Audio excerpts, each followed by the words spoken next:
¿Qué opinan los blanqueadores de la presencia de España en América, como Hermosilla y Zunzunegui? Lo que opino yo es que es gente que sus ideas y sus creencias superan sus datos. Les gusta más el relato que el dato.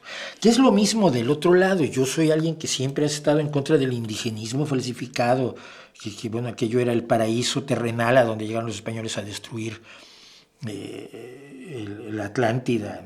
No es cierto. Eran sociedades que eran lo que eran en su momento, en su contexto histórico. Ni eran buenos ni eran malos.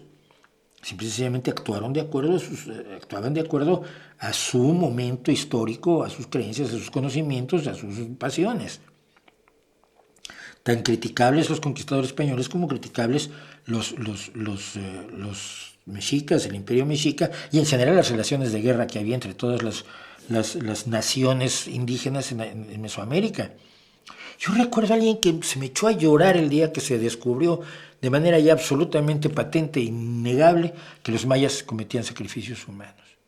Y se echó a llorar porque se había generado una imagen de los mayas, así, una especie de onda hippie, suavecita, todo. Ay, estaban en comunión con la naturaleza y bailaban y cantaban.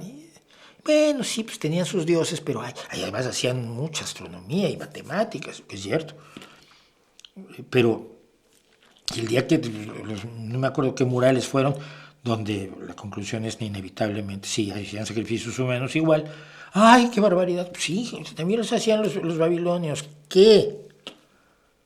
¿Vas a rechazar la cultura que se desarrolla en el Oriente Cercano y que luego pasa a Europa porque los babilónicos, en general,